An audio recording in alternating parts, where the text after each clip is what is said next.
Hey everyone, hi Priestess May here. Thank you. Oh, whoops. Hello everyone, hi Priestess May here. Thank you for joining me. If you haven't joined me before, don't forget to subscribe to my channel. This is going to be a demonstration on how to set up an ancestor altar so you can connect with your ancestors, which then will help you connect to divine beings as well, such as angels and other guides. So your ancestors are a very important part of your spiritual development. They help you develop spiritually, but also they are kind of your helpers on the other side of the veil. They petition on your behalf, and they are always making sure that you're taken care of. And many times they are your spirit guides. So this is just an example because some people have asked me how to set up an ancestor altar. This is not my actual ancestor altar because you're not supposed to on camera, because your ancestor altar is like the home of your ancestors, okay? So this is an example. So there's a few things that should be on your ancestor altar, some things that shouldn't be on your ancestor altar. First of all, your ancestor altar should be put away from prying eyes. It shouldn't be set up really in kind of like the middle of the house where you have a lot of visitors, because that is like their home. But it should be set up in a separate space that's respectful and definitely not in your bedroom, okay? So for a few things that are usually on an ancestor altar, let's get started. The first thing that we put on an ancestor altar is some sort of protection figure. So we usually put a live Christ here. Like I have an example here of a Christ with God and Holy Spirit. You can also do an Archangel Michael as a set to protect your ancestor altar so that only ancestors of love and light come to you. And these can be ancestors that are known or unknown to you. They will make themselves known as you keep honoring them. They will make themselves known a little bit more. Okay. Right here, usually these you would have flowers of sort of flower offering. Now, usually when you get started, you would want white flowers. I have purple flowers here because my ancestor that I'm honoring, she has told me that she likes purple flowers, and she also allowed me to borrow her flowers for this video. So this is usually you would want to offer some flowers as well. You would also, something very, very important to the ancestor altar is a photograph. Photographs of all your ancestors that you may already know that are on the other side. If you don't know, if you don't have their name or you don't know who they are, you can ask that they make themselves known to you. But if you don't have pictures, you can also write their full names, and you can frame their full names so that they know that they have someone that is honoring them, and they can cross the veil more easily to speak with you.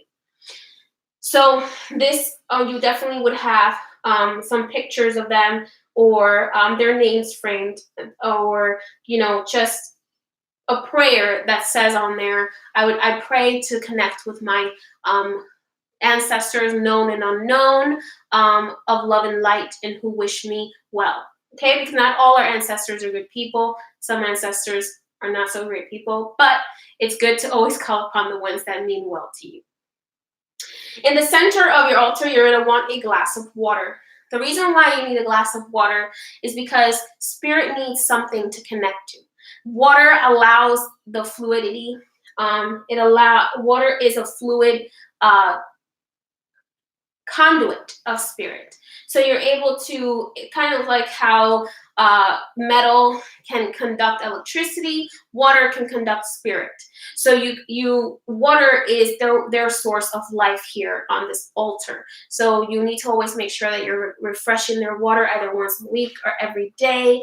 And also, talking about timing, when you are connecting with your ancestors, you want to try to keep a schedule, because your ancestors will get used to you being there at a particular time or a particular day. Even though they're always around you, it is stronger. The connection can become stronger if you have a set time. Even though they don't have time on the other side, they associate a certain feeling with the time that you're going to be sitting there talking to them. How do you talk to them? Just simply talk to them like you're talking to a regular friend. You can pray on their behalf for the salvation of their soul, or anything like that if you feel like they need prayer. You can do all those kinds of things. You would also want a white candle like this, a little. Make sure that you never leave your candles unattended. So you want an encased candle such as this on the altar as well. And then here, some sort of food offering. So my ancestor likes apples and grapefruits. You can, whatever food offering they like, you can put a little bit there. Remember, don't let it rot on the altar. Change it out every few days or every week, however, whatever offering it is that you're offering them. So just keep remember, it's all about making a connection. It's about letting them know that you care and that and in return, they will show you what you need to do in your life and be able to connect much stronger with you through your dreams and even in person while you're awake. So you can definitely set up a date with your ancestors and they will be there. All right. Don't forget, the ancestor altar is always set up with a white cloth. White cloth is just respectful. It represents their, the honoring of them. Usually when you go to a funeral, there's white everywhere. So you want to honor them by putting it on a white cloth. So let's review. White cloth, candle, a goblet of water, some pictures or full names framed, or a prayer for those who are known and unknown of ancestors in love and light, an image to protect your altar from any negative attachments or entities coming near it. So that would be a life Christ crucifix or an Archangel Michael. White flowers. This, like I said before, is purple because that's what my ancestor likes. She told me that. And then you have your food offerings. I hope that this video helped you all, and I can't wait to hear about your connections with your ancestors. Many blessings, and don't forget to subscribe. If you have further questions, if you'd like a reading or consultation or spiritual work, you can find me on priestessmay.com. Many blessings.